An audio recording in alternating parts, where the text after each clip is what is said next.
Then let us officially get started. Officially get started with episode 1. This is episode 1 of the All In Loyalty podcast. All things loyalty, all in one place.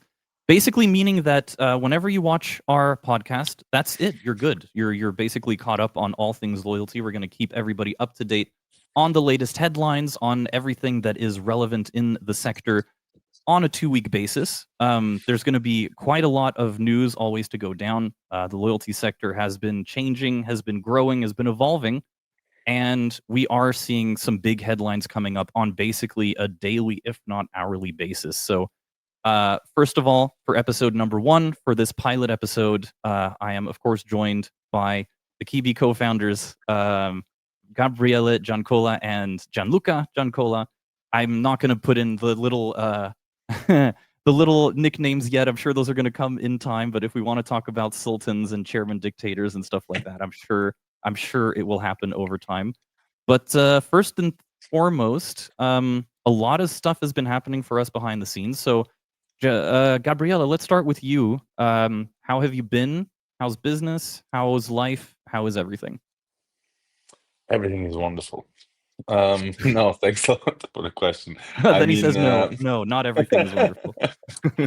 no. Most of the things. I mean, it's every time you create something new, it's a roller coaster that goes mostly up to the right, but you always have those up and down. So I think you have to get used to that. So if there wouldn't be some downs sometimes, then I would be much more concerned, to be honest. So Very it's like true.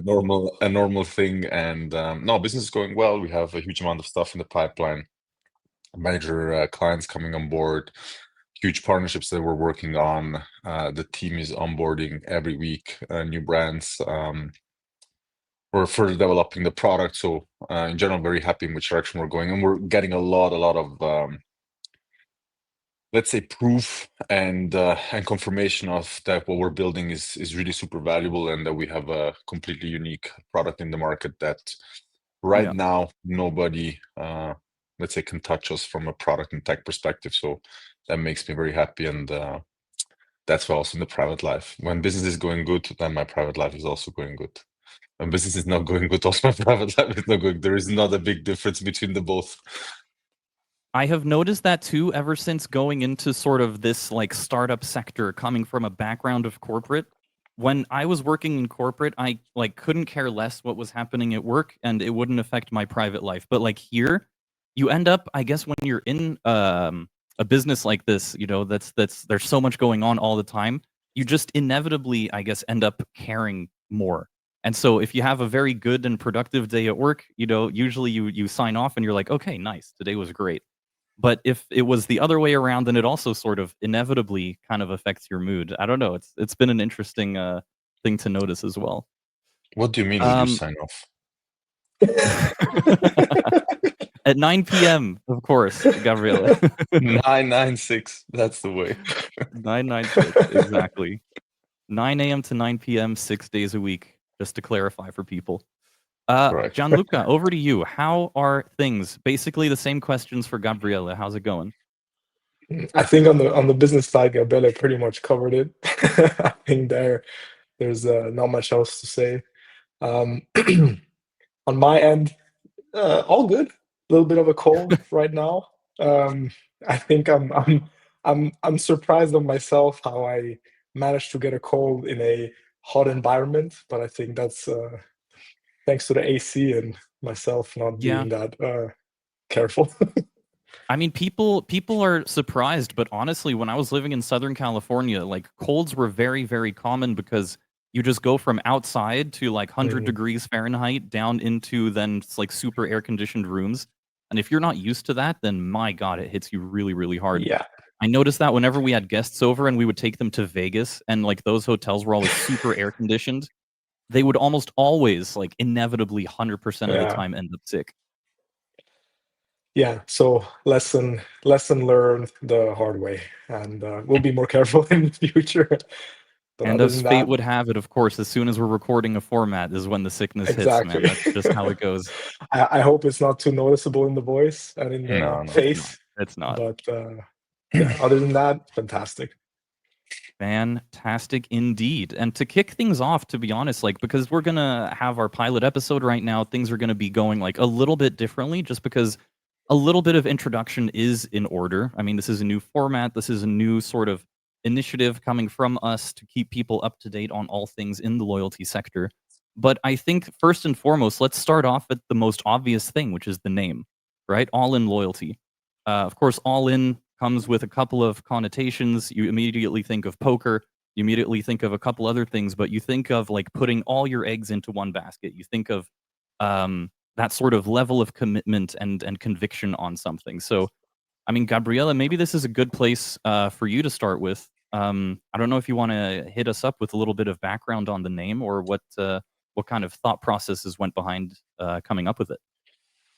I mean, the podcast itself, I think the thought process behind that was, let's say, fairly kind of a bit of a consolidation of all the other formats that we did. So last couple of months, no, I just saw myself. I thought you guys were out. No, you're full screen now. Full screen. I'm on stage. So basically, the last couple of months, I would actually say over a year now, we basically did the spaces on X. We did the live streams that were also streamed on X. We did the AMAs. We did the AMAs with our community, and we really thought, okay, there is so much, let's say, good information distributed in all these different formats that it will be nice to consolidate it all in one. Have a bit more time because usually spaces I think go an hour. AMAs we did half an hour. Live streams also were an hour. So we said let's just have at the end of the day, a nice conversation between us where we discuss current topics in the market and loyalty market in general.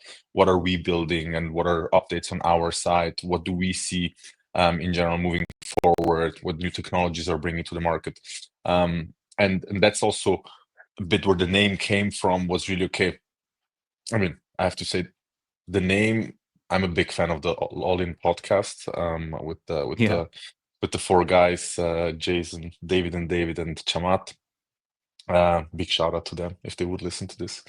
So we got very inspired about their name, of course, and also we said, okay, what we want to do, we want to actually give all the information in loyalty, what is going on, and what is the future of loyalty, where does it come from, and of course, as very data driven team, we choose a few names, we give it to community. Also internally with the team, we checked out what names are actually the favorite, and All In loyalty actually then at the end of the day won. So that's how we came to the conclusion that we will choose that name. At the end of the day, yeah, we were very inspired about from the All In podcast itself. I think it's an amazing podcast, a huge amount of news that and information that you get, and it's cool because it's at the end of the day, it's more friendly conversations rather than a classic interview that you do. And the goal was to recreate the same kind of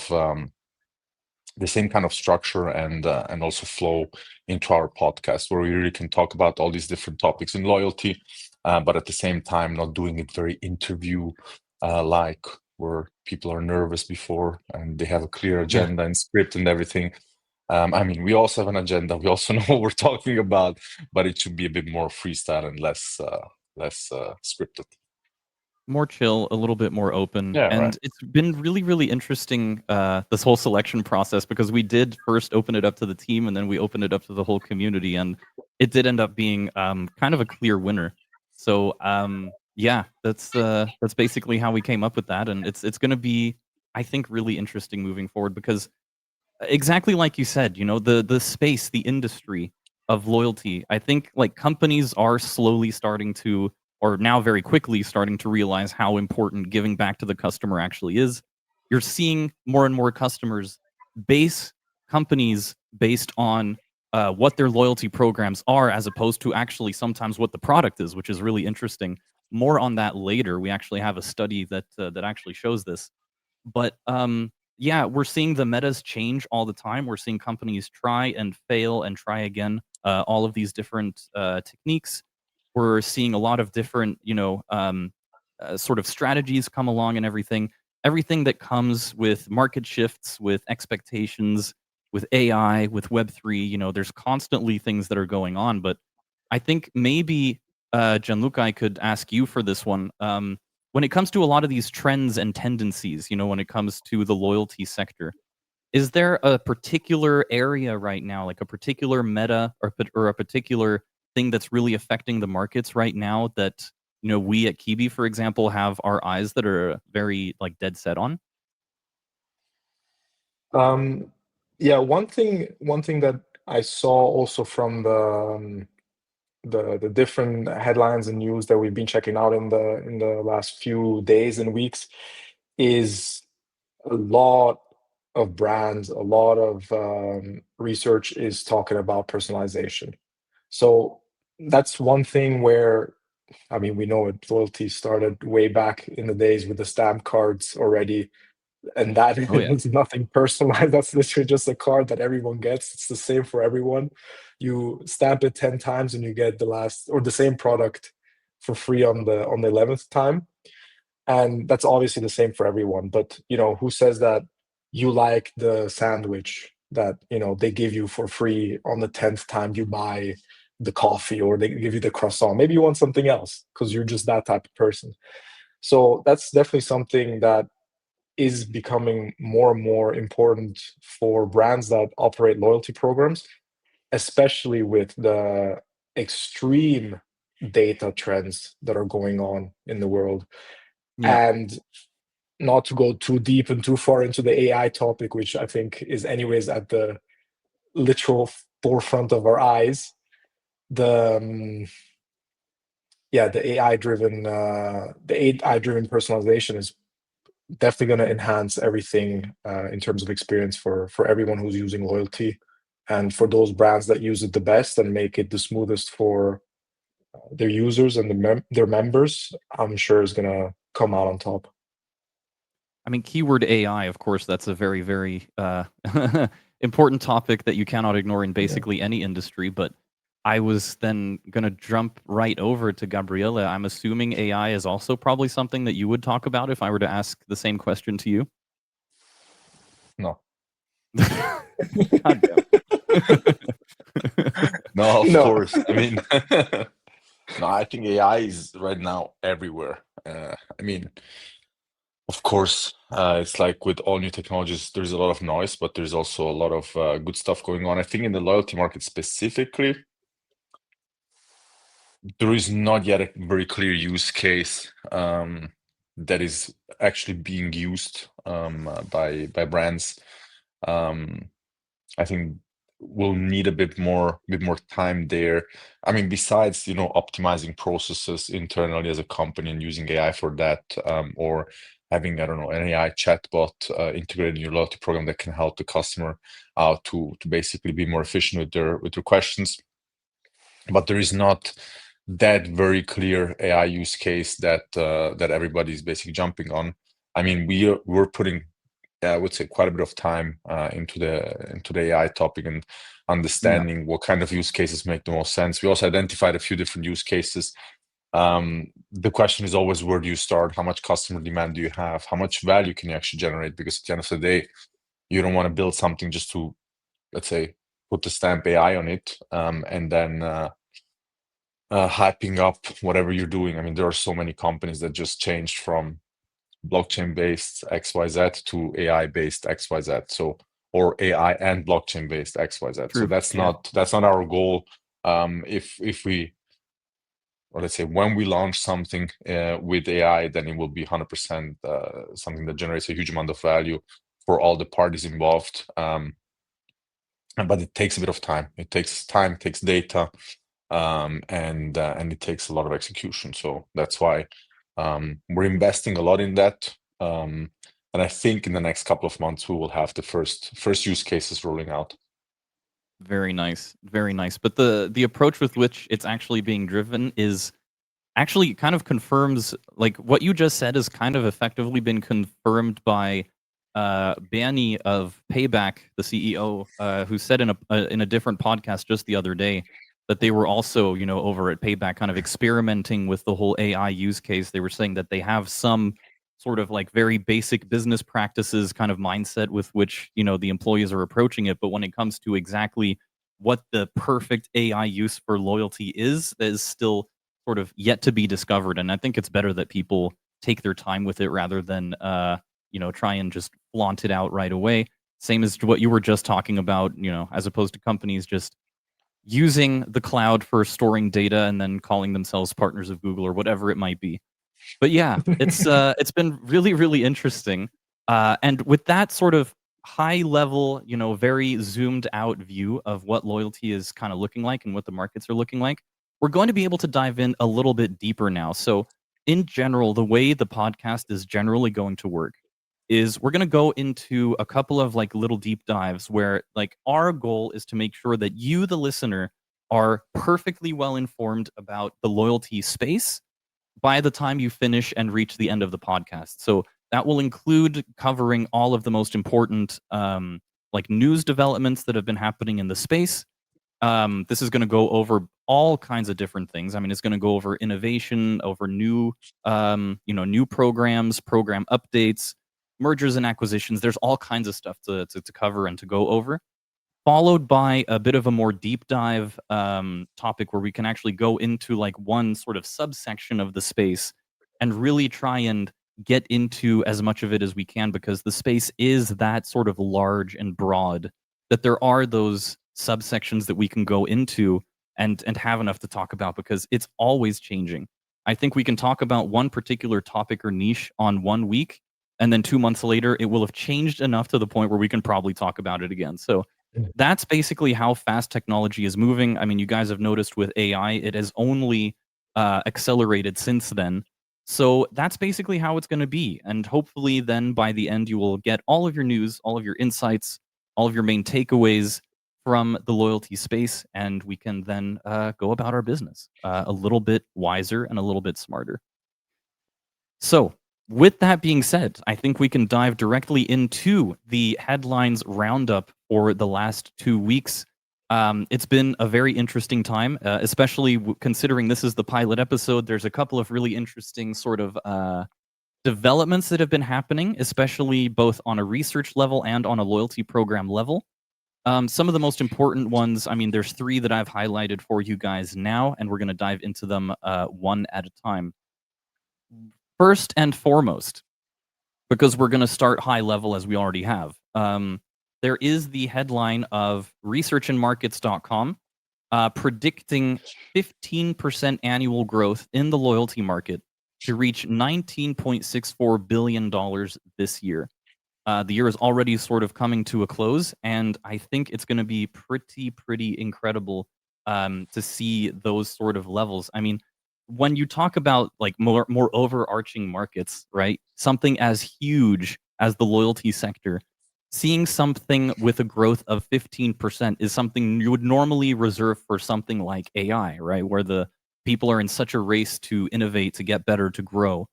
It is interesting as we see that sort of the loyalty sector follow suit, and there's a lot of these like sub takeaways that have also come from the research and markets paper. But what I would love to hear from you guys, I don't know who would like to go first. Maybe I'll throw it to Gianluca. 15% growth is pretty phenomenal. This was on their Q3 2025 update, so that means that it is continuing, sort of. And to what do you think you attribute this level of growth that we've been seeing that is like until now unprecedented? What is your take on maybe the way that the loyalty space has been innovating, the way it's been growing, the way more people are sort of paying attention to it? What do you think? Mhm. I would definitely say that one of the things that is pushing it forward is definitely competition. I think that's one Mm, of those things that it's, I mean, I see it with myself in just in general in life. Almost everything that I use, every app that I use, every store that I go by, whether it's groceries, whether it's clothing, no matter what it is, whether it's gadgets, tech stuff, everyone has a loyalty program, or at least everyone's pushing towards having a loyalty program. So the competition is extremely fierce on that end. And when you very briefly mentioned at the beginning of the podcast, you were saying how it's astonishing that sometimes the loyalty program is the main decider or can be a main decider for a customer rather than the product. And to be completely honest, that was something that I was gonna say fallen victim to, but I don't think it's that. I think I've seen reason in using that as a deciding factor to actually go for a brand rather than another one. Because in the end, yes, if I can buy um, an apple, not an Apple product, but an actual apple, just to make a fun example, at a grocery store, and that one gives me a certain amount of loyalty points back, or rewards back, or it gives me a certain experience that I don't have in the other grocery store, where I can get the exact same apple for the exact same price. Why would I go for that one? If I have a better experience in the first one I mentioned, if I get something back for being their customer and being loyal to them, then of course I'm going to decide to go for them. And in that instant, of course, also as we talk about, data driven businesses and data being so important, that other brand, that other business will notice, okay, Gianluca has not come back to us if I was already a customer. And of course, maybe they don't know where I went, but if it's something that I've been, like groceries, for example, something I've been doing on a weekly basis, and it stops at some point, they will ask themselves what's going on. And if they do their research and they see correctly that, everyone's building loyalty programs around their products and around their businesses, they better be sure to have a better loyalty program than everyone else, because that can be and is in a lot of cases the deciding factor. So I would say that's what most likely pushes loyalty into this thriving acceleration that you mentioned. It makes a lot of sense, and it's really interesting because also in the case study that we're going to be diving into a little bit later, they were also, like, businesses were also asked the question about why they actually have these loyalty programs. So we'll be able to actually look at some statistics on that in a bit. Gabriela, do you have anything to add? I mean, when it comes to the growth of the loyalty markets, do you also think it's more about outcompeting? I mean, competition is for sure a huge driver, because at the end of the day, a lot of things are very similar product wise. So look at credit cards. What is the USP of a credit card? It's actually the loyalty program. If you look at airlines that are in the same pricing level, the loyalty program is the main differentiator. Service, all of that stuff is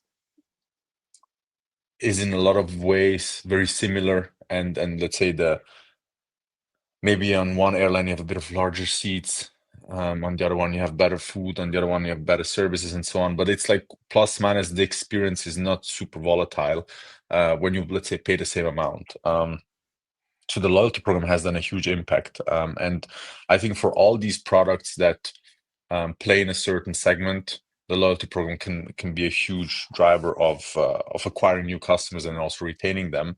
I think what is more interesting is, I mean, the 15% are okay for, let's say, a market that is developed since, I mean, now we're talking 40, 50 years when the first loyalty programs really started to come out.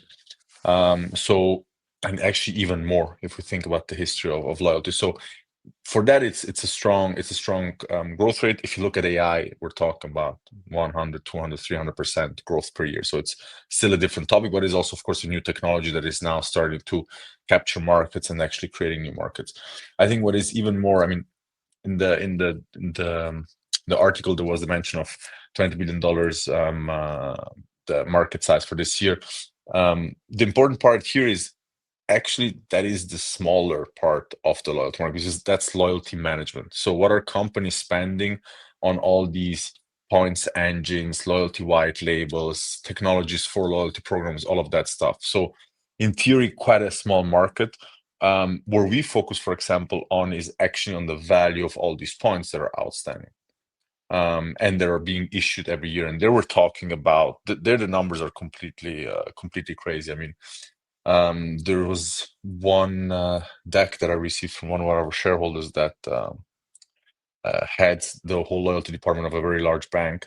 And they basically was written that loyalty programs do around $200 billion revenue a year to sell miles, basically, in marketing activities. So that's, for example, huge. I mean, every year $200 billion that are just Jesus. being generated through selling points, through selling miles, and basically using these loyalty programs as a monetization strategy between brand partnerships. So I think that is a huge market. And then on the other side, BCG did that a few years ago, did that research and basically came to the conclusion that there are around $500 billion worth of points outstanding on all kinds of accounts. I mean, that's the GDP of Switzerland. Like, we're talking real money that that is actually being stored on all kinds of accounts. So if you look at that, and there the growth rate I think was around 20% per year. So loyalty management is one side, but then if you actually look at the currency side of all these points and miles and the economy behind it, that one is huge, and that one will, from my perspective, grow even more in the next few years, because you have more and more gaming, let's say gaming topics coming out, where currencies and perks and all of that stuff is a huge thing. All these brands are trying to push harder on getting more users on board and issue more miles, getting more partners on board. I mean, we're helping them on that, so we know that pretty well. And it's crazy how many loyalty programs still didn't monetize, or let's say how many brands didn't still monetize their loyalty programs. Because if you think about an American Airlines as an example, that has around 100 million users, they do around, I think, $7 or $8 billion revenue with their loyalty program, right? By selling miles and selling marketing to it. You have Adidas that has, I think, with the Adi Club, between 250 and 300 million users. They don't monetize it at all right now. I mean, we're talking now to a soccer club that has 300 million followers, and we literally made them the example. Guys, like, if you just, from those 300 million followers, you get 10% into your loyalty program, so 30 million users, you could easily look at a few $100 million revenue per year, if not $1 billion, that you can achieve. So it's crazy how much more potential there is out there, and how much that cake of $200 billion per year that are generated through the point sales can actually increase over the next couple of years. And I think it will, because brands will start understanding that it's a huge power that they have with their loyalty programs to actually engage with partner brands that fit well to their ecosystems, that are not competing with them, and so on, where it just makes sense to cross-pollinate those communities. So there is a huge amount of potential in this market, and we'll believe that it just will continue growing massively over the next couple of years. Only Gabriela can take a number like 19.64 billion and say, "Oh, those are rookie numbers. You gotta look a bit bigger and see the locked up points." My goodness, I remember us always saying, like, that was always something that we were talking about when we were talking about the scale of loyalty as an industry, and with the number 500 billion always came up, which is sort of the number of, what was it specifically? The amount of locked up loyalty tokens, right? Of unspent Loyalty ones? points. Points. They're Yeah. not tokenized yet. We're working on that. Craziness. Yes, indeed. But yeah, insanity. And honestly, like, it has definitely been one of those things, like, just talking about the size of it and everything, it's been attributed to a lot of things. And it is true that the competition factor is one of them. We'll be able to see that in the deep dive that we do a little bit later. But for now, I mean, a couple of the major takeaways that have also been brought in here by research and markets has been, there have been, like, I guess, 3 really big takeaways. Number 1 has been the shift towards digital and omni-channel loyalty programs, and like, sort of coalition loyalty programs. So the world has always been about, and people in general, your average Joe, has always been about simplicity and making sure that everything is as simple as possible, that they understand it quickly, that they realize how much is in it for them quickly, etc., etc. Sort of leading that charge has been sort of Payback in Germany, who have been setting the perfect example for that, which is, they've been expanding, and they are one of the biggest sort of coalition points programs out there. A lot of people don't know they're actually present in other countries than just Germany, but in Germany alone, we've shared the metric before on Twitter Spaces and stuff that, something like a third of all households have a Payback card, just because of the simplicity with which it's integrated, and with, how it's looking, that people can go to all of these different businesses, gas stations, pharmacies, supermarkets, stuff like that, and be able to collect points wherever it is that they go. So, I mean, I guess a lot of it has to do with the simplicity and the ease of use.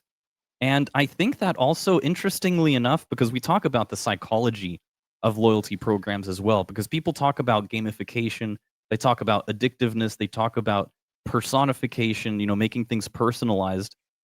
What it always makes me think of that balance. When people talk about, on one side, I go to this company because they have better rewards, versus the other company actually has better rewards, but I prefer using this platform. I feel like they value me as a customer a little bit more.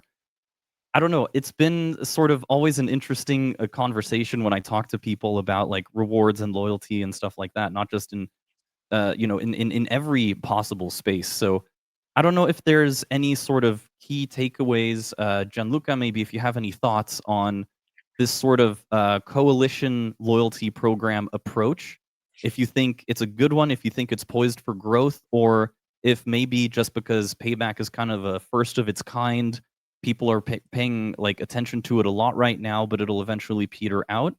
What are your thoughts here?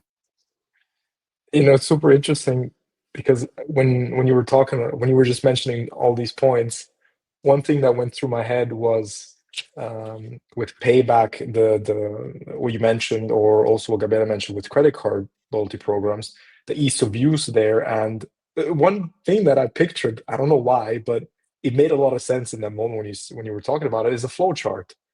And in a way, when Hmm. you think about your day, it's okay. It's not like a flow chart, but there's certain routines that you have, or we humans have every day, throughout the week, throughout the month, that we do.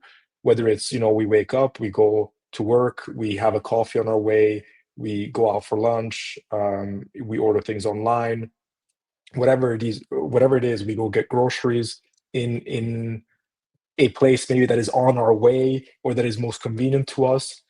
That flow chart of what we do in terms of daily activities, and in specifically speaking in terms of spending, on the one hand, and then that's funny because then you brought up the psychological aspect, the example that you made is, I think on the Hmm. one hand we are very convenience based.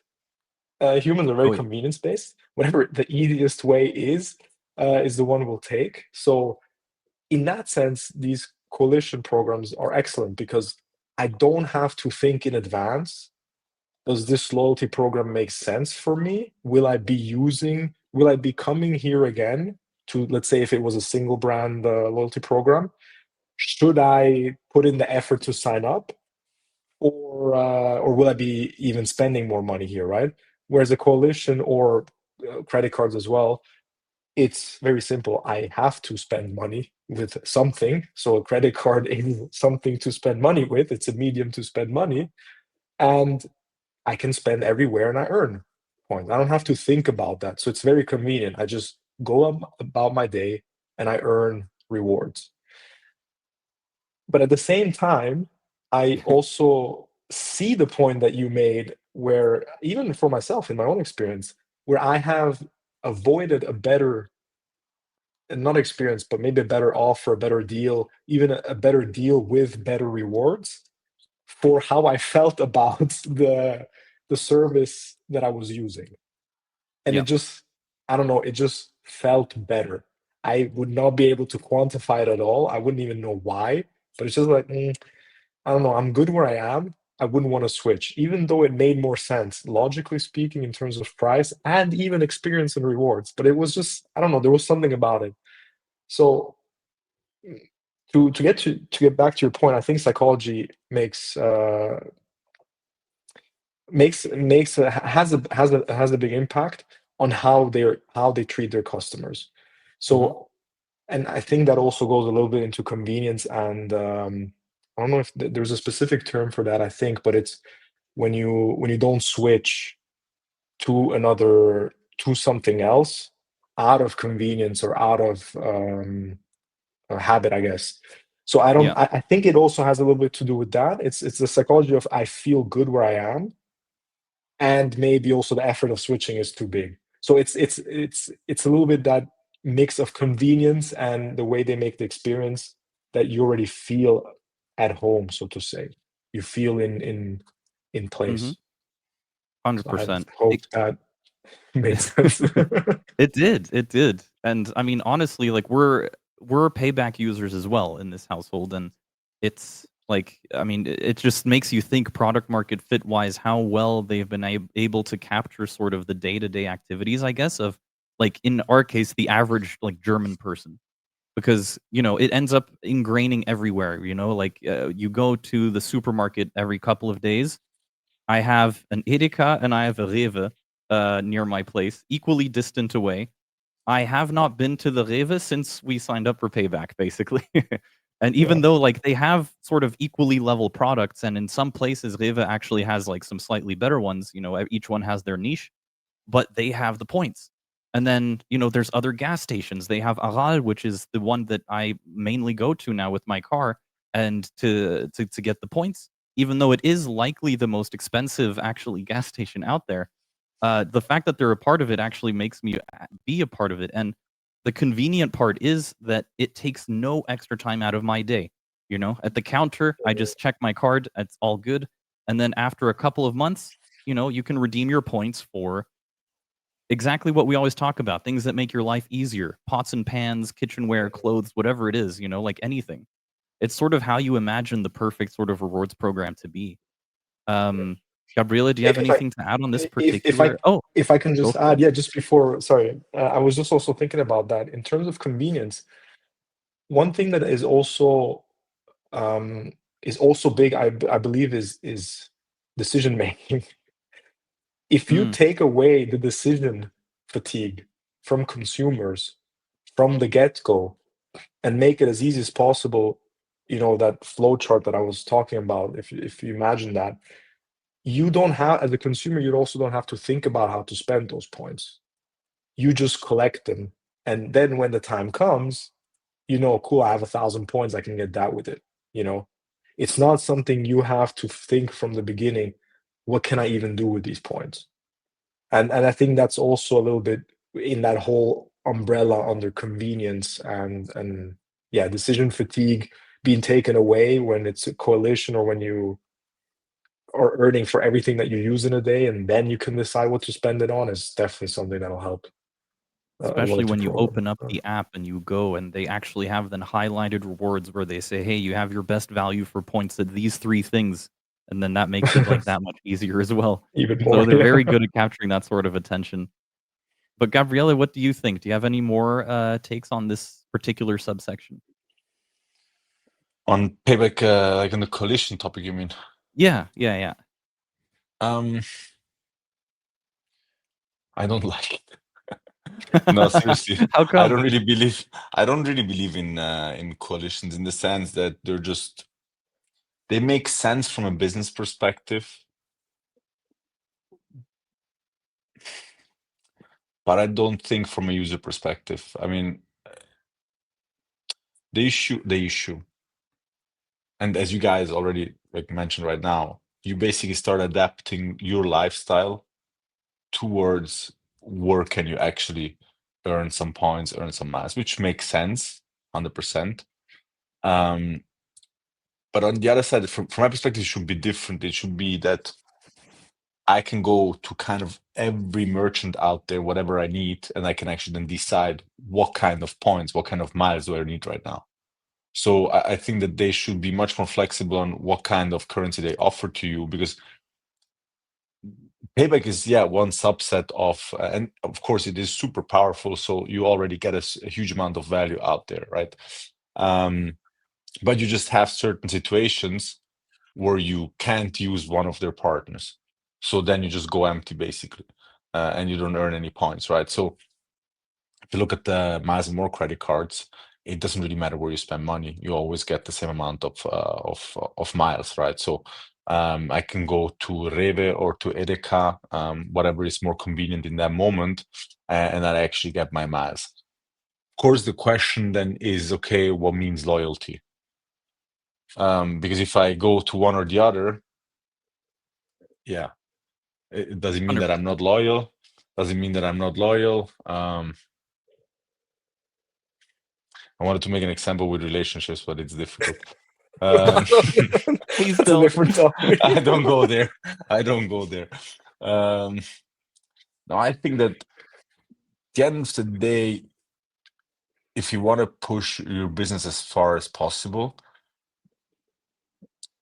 it's difficult to try to limit your customer to keep them loyal. I mean, I have to take the example of a relationship. Sorry to do that, but like it's the same. If you kind of try to force your partner to be with you, is that really your partner being loyal to you, or your partner actually being scared of you because you have certain you force them to certain things? And it could also be the relationship to an employee or to a friend, etc., etc. So like as soon as you kind of put certain mechanics where you force a person to do something with you or for you, it, it doesn't really give the it might look more loyal, but from my perspective it is not loyal, because loyalty at the end of the day happens naturally. Like you have a tendency that you actually want to go to a person, to a brand, whatever, because you like it, because you actually have a good experience and so on, not because you're locked in and you have certain mechanics that force you to go to that brand.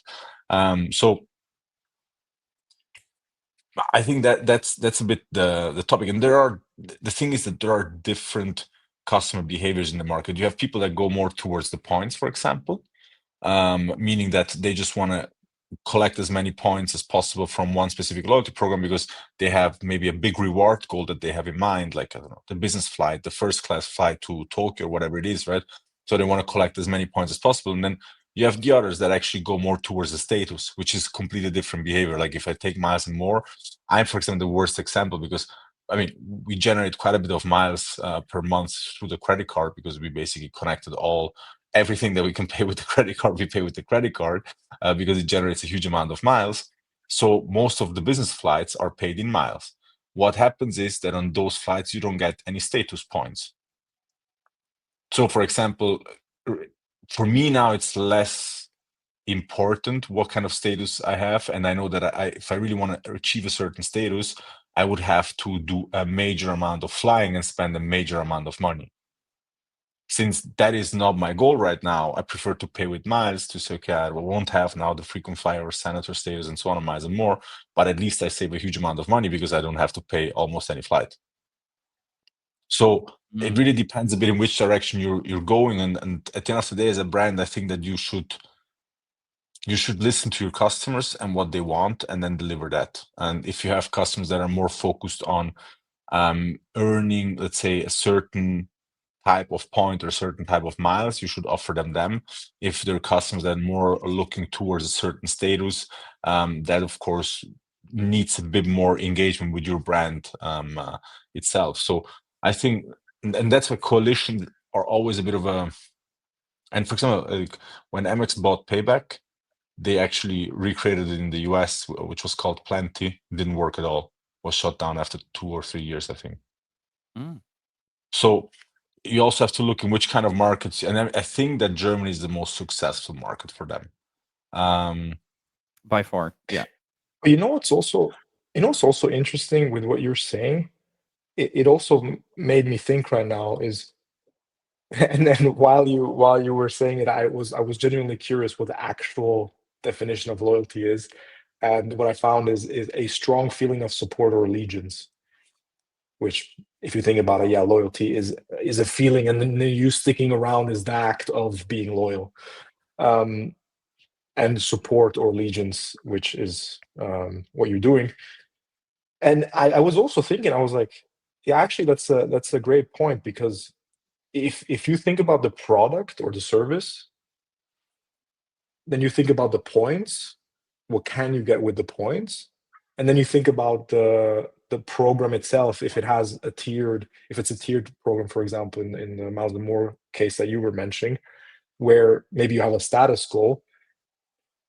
I think it's super interesting to understand there. Yes, what do consumers, or what does a consumer think in that moment to choose to be loyal in the sense of support and allegiance to that brand? Is it because of their product? Is it because of the points that they issue in their loyalty program, or because of the perks that are associated with the status that you're potentially getting? I think that's also super interesting, because it's not even there. You're kind of starting to fan out into, okay, products is clear. Yeah, if there's something that you need that only this brand has, of course, it doesn't matter how much more, and I think value is probably the key term here, how much more value someone else gives you. If it is not what I'm looking for, I will not go away from that brand. But at the same time, if I seek value in points, then yes, the loyalty program points is what is keeping my support and my allegiance towards that brand or the status. So Yeah, that I was 100%. just interesting on that point is I think it's also super depending from, I mean, if I look at myself, I have, for example, there is one grocery store, which is kind of the Käfer from Munich. So it's like a Nice. gourmet delicacy grocery store. Fancy So if you camp. want to do a nice dinner and so on, like not for the normal grocery, but if you want to do a nice dinner, they also have special stuff. Like if you want to cook really Asian or really Mexican or from any other region, they really have like very regional, let's say, products. So and there, for example, I'm more targeted towards their status. So if you have a certain status, you, for example, don't have to pay for parking. You even have valet service. They know you in the grocery store, meaning that if there is a big line at the cashier, you just tell them, and then they open up another cashier for you. So it's those kind of special perks which makes you really feel like a VIP. And that is difficult to, let's say, quantify in cash, right? But it just gives you good feeling. It gives you a special feeling. At the end of the day, I think that everybody's looking for feeling special. Everybody wants to be treated like a VIP. Everybody wants to feel special. And of course, if a brand then taps into that kind of behavior, that kind of trigger, they bring you to do certain behaviors and to stick to them. So, I mean, there are two of those stores, for example, in Zurich. I would have never went to the other one. Never. I was always sticking to one. I didn't even care what kind of products they have, what kind of service they have. The product and services already are at a very high level. Plus, on top, you have a loyalty program that actually delivers a huge amount of value from a status perspective. So, for example, they give you, I think, 2% back in vouchers, which is nothing. Like you have to spend 500 Swiss francs to get a $10 voucher. So that part, and I mean, with $10, 10 Swiss francs, you get maybe a water in there. So it's not that the monetization part of the points gives you such a big value and makes you feel so amazing. Like with miles is a completely different story, because you look at the flights, you say, oh, okay, this flight, I don't know, costs $500, this other flight costs $1,000, and then you suddenly pay with miles. It gives you a huge feeling of amazing. I just saved $500 or $1,000, which is a lot of money. And if you can do that multiple times a year, that actually really gives you a lot of satisfaction and literally gives you more economic freedom, because you didn't spend that money on flights, meaning that you can spend them on all kinds of other things. So there it has a completely different impact. And I really see that for myself, like with the airlines, for example, status, I know the effort to get the status is so high towards what I get that I don't really care. So I prefer to accumulate a lot of miles and actually get me a big amount of those benefits through the miles. Because if you book, for example, a business flight, you automatically get into the lounge. So I don't need to be a certain status to get into the lounge. Priority boarding, all of that stuff, you automatically get it if you just purchase that, let's say, that business flight with your miles. And then also depends on the transaction, because I remember when was Token 2049 in Dubai, I was checking actually the different prices to get to Dubai from Zurich, and at the end I saw, okay, I actually make the best deal, and I think there wasn't any flights in miles, or it was very weird dates where I said, okay, it doesn't make sense if I spend miles to get a flight, but then I have to stay another week in an hotel. Basically, it cost me the same if I would just buy the flight directly, right? So you have then very transaction-based decisions, which are not even on the brand level, but are really on the situation in that moment. And then I, for example, saw that if I fly from Munich with Emirates, and I'm a guy that always, like, first thing I go into Swiss, and I book my flight there.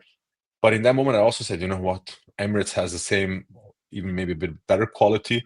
Yes, I won't get my miles. Yes, I won't get my points for the status and so on. But in that moment, it was really so much more convenient from a monetary perspective, and also from a flying perspective, because the economy flight with Swiss costs the same as the business flight in from Munich to Dubai with Emirates. So I was like, okay, it's a no-brainer. I just drive 3 hours there.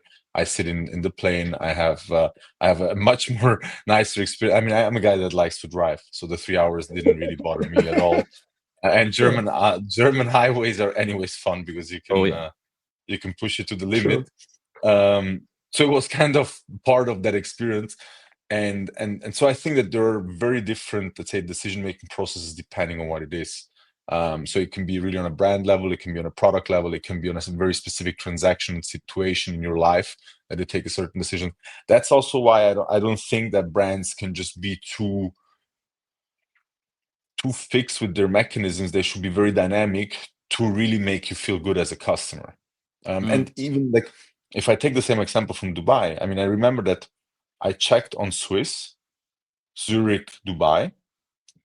Uh, I don't remember the cost of the flight, but what I remember is that I checked also on Swiss, Milano, Dubai, and it was half of the price, and it was in the same airplane that the people booked from Zurich.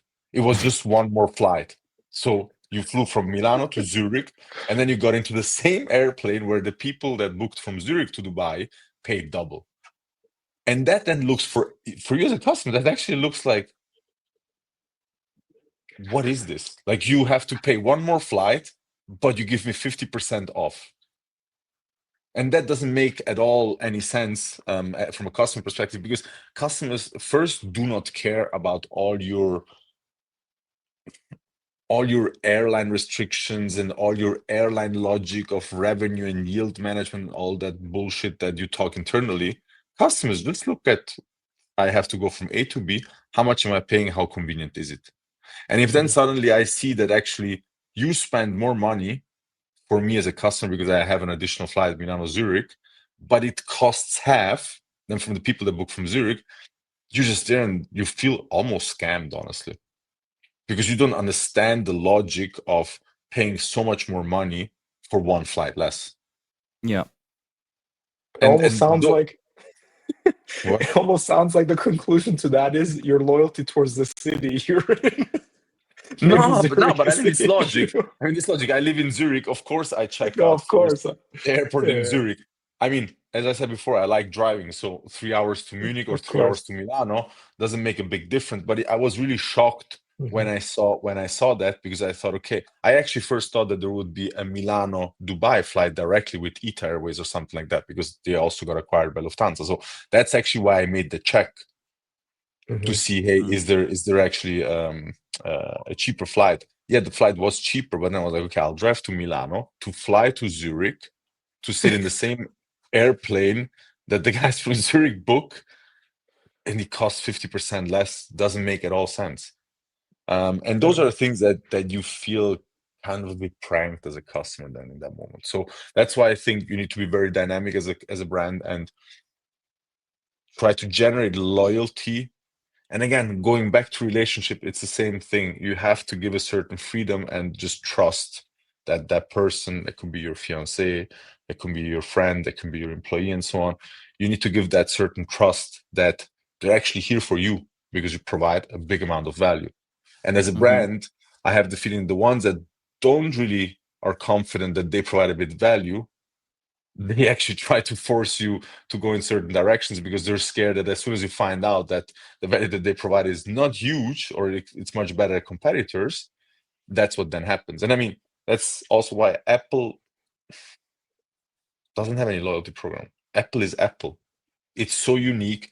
It's so people pay for an iPhone Yeah. $2,000 Yeah, when you that's can get other loyalty. phones for, like, I don't know, 5, 6, $700. And Mhm. it's really, the loyalty comes there through the product, through the vision, and there Mhm. is literally nothing that you can compare it with. Because if you look at hotels, flights, credit cards, rental cars, grocery stores, let's be honest, the difference of product and value is not huge. It doesn't really matter if you buy your milk at Edeka or at Rewe. Most probably it's the same cow, but it's another brand that they put on it. Right. Do you think though that there's room for both? Like we're talking about payback as it relates to the loyalty sector, but could it be that maybe the definition between a rewards program and a loyalty program are like splitting further and further apart to the point where there will be this one like industry that seems to be a little bit more transactional and strictly rewards based, and another one that's more about like the actual loyalty, meaning even getting into this business or buying this product when it's maybe more expensive or not necessarily as good just because you're passionate about the company that it is, Do you think maybe that's where it's headed? I think, first of all, as a company, you need to decide who you want as a customer. Like, what kind of values do you actually have? And that's also the customers that you will attract. Um, and uh, and there you really have to decide. You have to be aware, let's call it like that, depending on what kind of target do you have, what kind of behavior also then can happen. I mean, Apple Mhm. knows that most of their customers are not comparing them to other products. Yeah. Like they are unique enough and they're confident enough that they provide you so much value, that their design is completely unique, that they have a completely unique philosophy on how to basically build it. And maybe it went a bit back since Tim Cook is CEO and not anymore Steve Jobs. But I just don't think that like that you as a brand want to try to capture all of the market, and by not being dynamic in that sense, because if you have a lot of different target customers, you also need to be very flexible and have something that provides value to all of them. Or you just do completely the other way and you say, these are my customers, I don't care about anyone else. And I mean, you see that with luxury brands, for example, like with really high-end luxury brands like a Hermes, like a Rolex, and so on. They target one specific target group. They don't care about the rest. They don't even let you in the sense that you have to stand in front of the store an hour. They even ask you, do you have an appointment? And so that's how they basically filter. I mean, the same with the bags. Like if you walk into Hermes and you want to buy certain bags, they literally tell you from the beginning, don't come here and ask us about these bags. They literally tell you up front, like you won't get it. If you don't know, you Oh, won't get it. And so so they're you go to very, very pick one up, specific. or Yeah, later on I will have to pick a few up. No, I'm not a Hermes customer, but I know these stories because I mean I have a few female friends that let's say are in those stores, and then they talk about these stories where they spend every month I don't know how much to just be able to get on a wait list. I mean, Ferrari does the same thing, by the way. If you wanna, there's just a certain type of Ferraris that you can buy right now in the store. Otherwise, you need to have, and I met the head of sales of Ferrari through a friend of mine from here from Zug. And the guy told me that Ferrari has, I think, 40 or 50 different criteria how they evaluate a customer and how they decide if they give you an allocation of a certain car or not. So if there is a new car coming out, they go through the customer list and they look at all these criterias, and then they call customers really and say, hey, we have a surprise for you. We got the new, I don't know, Puro Sangue, La Ferrari. You're the lucky one. And that's completely different way. Again, how, I mean, we discussed it last time when we were discussing about the book that I was reading, Oversubscribed. That's like exactly when you give the opportunity to buy instead of you sell something to someone. you just had a very strong Chamath moment where he would, in the podcast, so casually state that he had lunch with POTUS or something, and you're just here going, "Oh, I had a little chat with the Ferrari head of sales. No big deal." Uh, POTUS is next week. sounds good. Sounds good.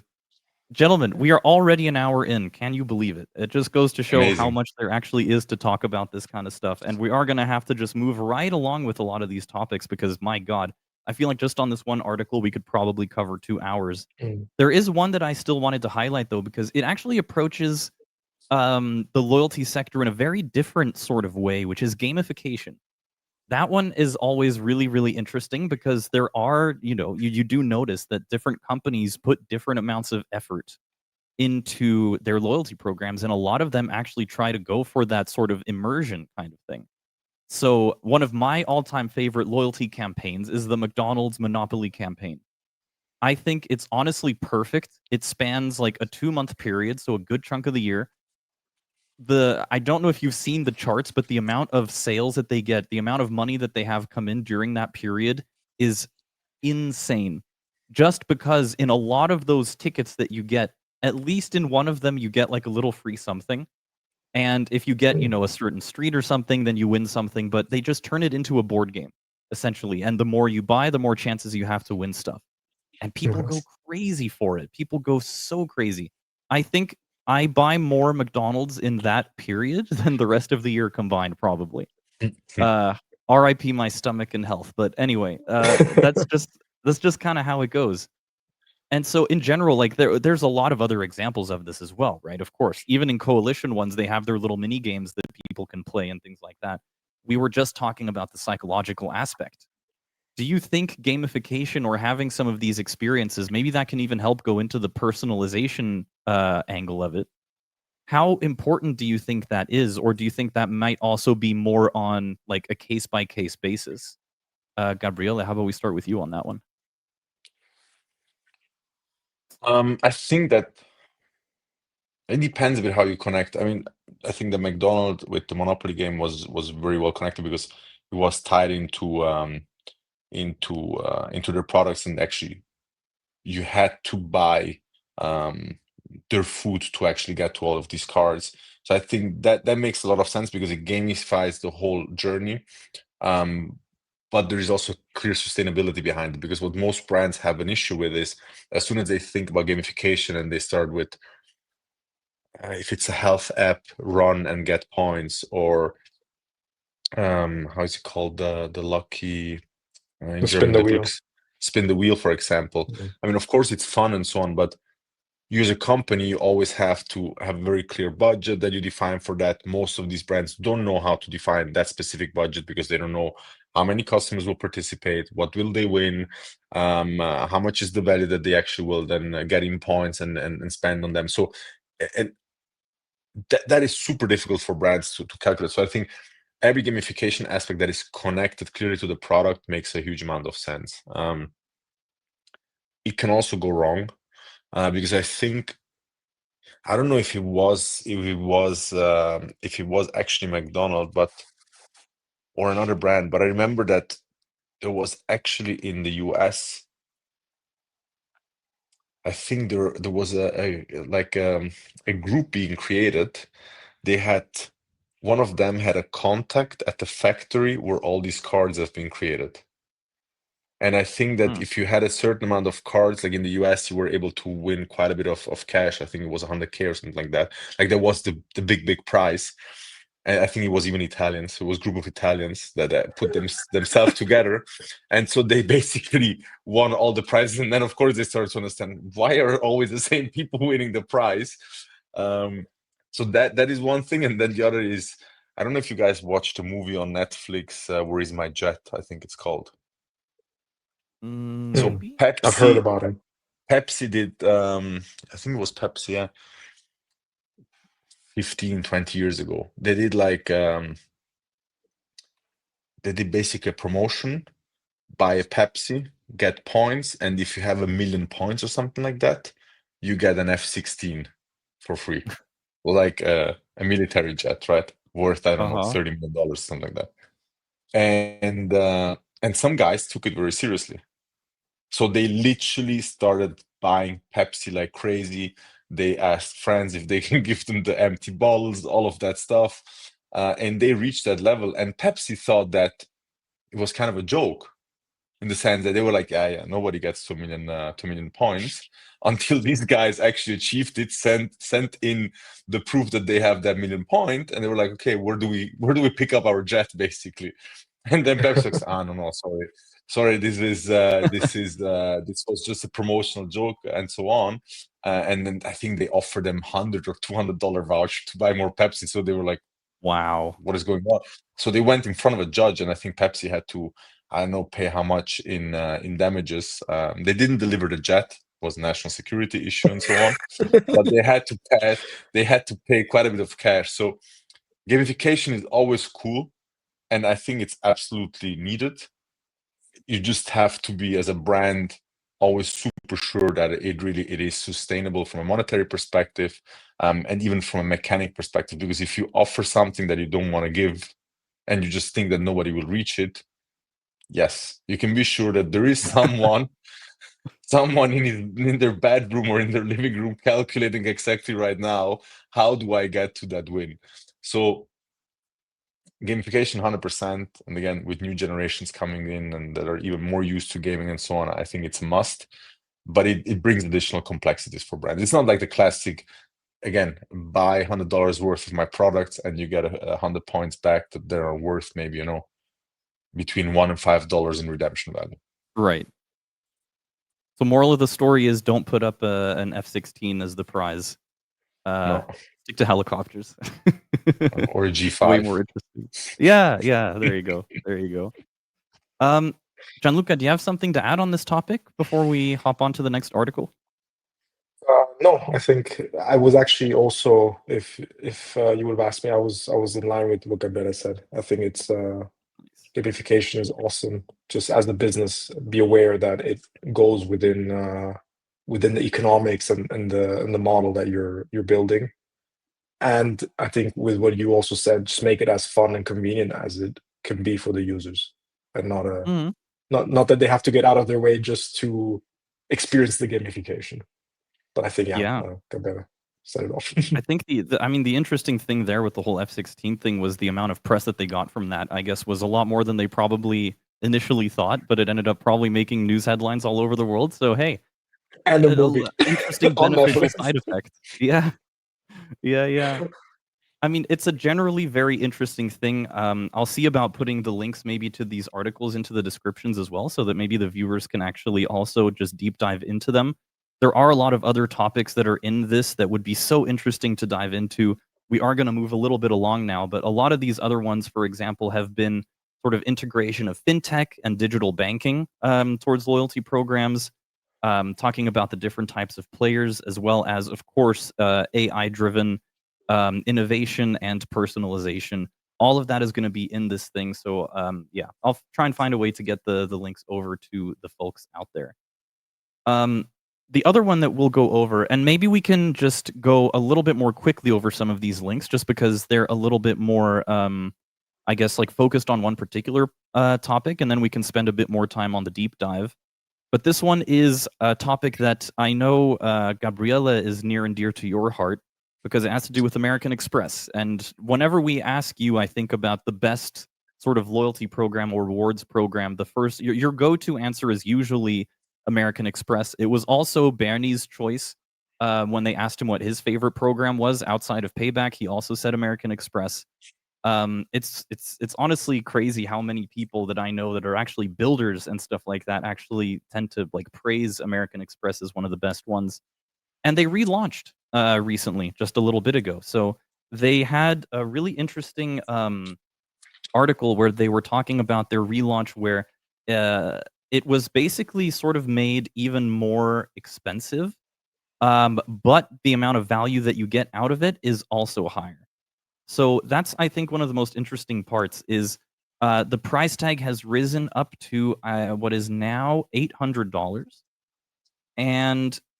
but the amount of stuff that you get from it is also just as big, if not bigger. So people were talking already about how AmEx previously claimed cardholders could get over $1,500 in annual value from card benefits. With the latest updates, the issuer says cardholders can access more than $3,500 in annual benefits before even accounting for rewards. So we talk about points and stuff that you can get from the card. That's not counting the $3,500 that you can potentially get. Nobody knows, I think, Amex rewards and advantages more than you, Gabriela. So let's start with that. Have you sort of noticed these changes? Did it get announced to you? How is that process? Or maybe it's just selective to one country. I didn't actually check if it was more selective, but I'm guessing it was international. So I don't know. Have you heard of this at all? I didn't get any price increase, or at least I didn't see it here in Switzerland. I mean, to be like, what is amazing at AmEx is the AmEx Platinum. So it's a very specific card. There is also the black, but then that is another league. Let's call it like that, from what you have to spend, etc. But like the platinum is, I think, is one of the best investments that you actually can do, because you get a huge amount of value through all the perks that they have. Like in Switzerland, as an example, you get at 6, the car rental, you get directly platinum level. You get 10% off on every ride that you take. So already that, if you know that you're spending a certain amount per year in car rentals for holidays, for travel, like for business trips and so on, if you just apply the 10% there, you already get, I don't know, 3, 4, 500, depends how much you spend per year, basically off on the fees of the card. Then Switzerland, we receive once a year $100, 100 Swiss francs, Swiss voucher that you can use for the flights. You get all kinds of, like, the gold status on Merit Bonvoy, which gives you additional points, which gives you upgrades, which gives you free perks and so on. Mhm. I think free breakfast or free how do you call it? Free parking. So if you calculate all those benefits together, you easily get those $800 or $900 out per year. Another example is if you book directly the hotel through AmEx. You get, for example, also their room upgrades. You get vouchers, as an example, where you get, I don't know, $50 or $100 vouchers per day that you can spend on food or drinks. So those are all benefit that, and I mean, this doesn't even include then the concierge service, because MX Platinum has also concierge service, which literally you can write an email, you can call whatever restaurant, whatever club, whatever it is you actually want, you can just ask them. I mean, that's like almost like a private assistant at the end of the day, that takes care of everything you want. And the cool thing is actually that they have preferred seats at events. For example, they have preferred tickets that they actually get allocated from the event providers.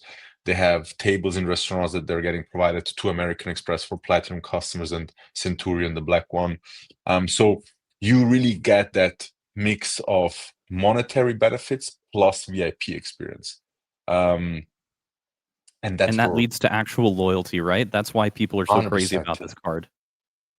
100%. Yeah. And at the end of the day, you don't even have to be a big spender. That's the crazy thing. Like in Europe, I don't think that a lot of people know that yet, but in the US, for example, it doesn't really matter how much you earn or how much you spend with that card. Everybody tries to get that card Mhm. because they I mean, it know is they just get so much more benefits out of it. I mean, I didn't even talk about the lounge accesses that you then get on a worldwide base. So there is really a huge amount of value that you get. they added some amazing benefits, and it is, like, really interesting. I mean, maybe even worth looking into in your case, because they are talking exactly and specifically about the platinum card. And Yeah, I know. while Yeah, that's fine. there were some, they talked about some of the hikes in value that you get, so it does cost, like, I think $200 more. But platinum card holders already were able to get $200 in hotel credit per year. That has risen to $600, up to $300 semi-annually. You also get $400 Resi dining credit, which, Yeah. if you know about the Resi network, that's a big collection of restaurants.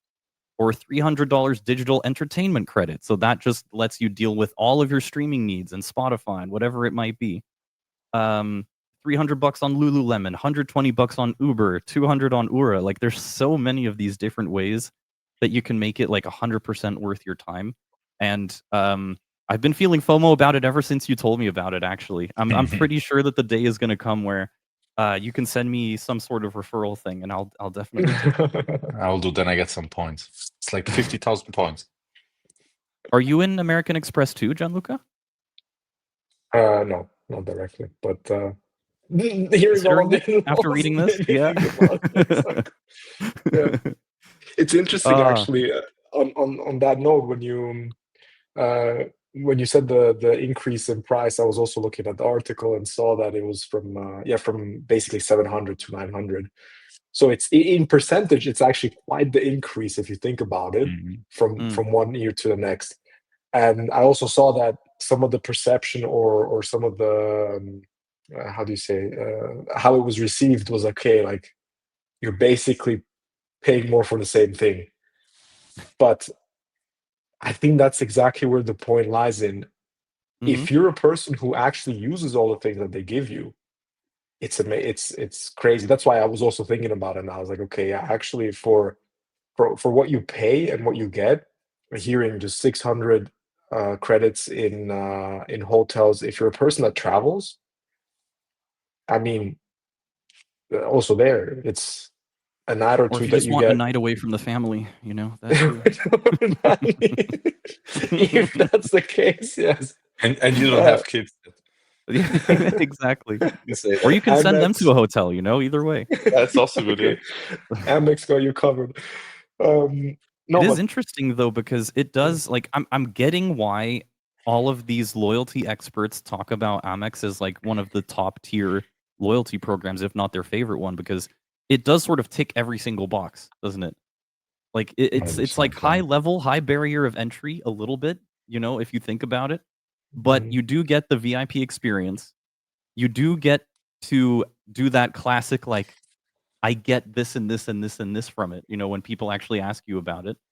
And you get this crazy just value for it, and it makes you sort of enthusiastic and want to stick with it for as long as possible. So And Mhm. not to super duper forget, crazy.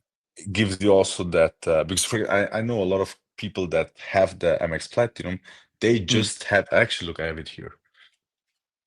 This one I think is Maybe don't show all the sides. You're gonna have to blur that out. and it's like in metal. No, because the number is on the other side. And it's like Ah, in metal. So I know a lot of people that actually just get it because of the status, in the sense that they can show off that they have an Amex Platinum when they pay, when you are in the restaurant and so on.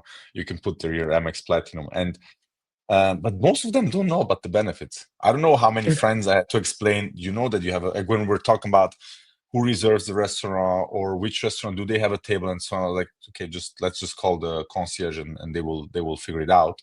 damn. And honestly, the amazing thing is you can literally tell them, look, I want this like these are my 5 restaurants, first priority, last priority, check all of them, and the one that has place reserve a table. I mean, that saves time.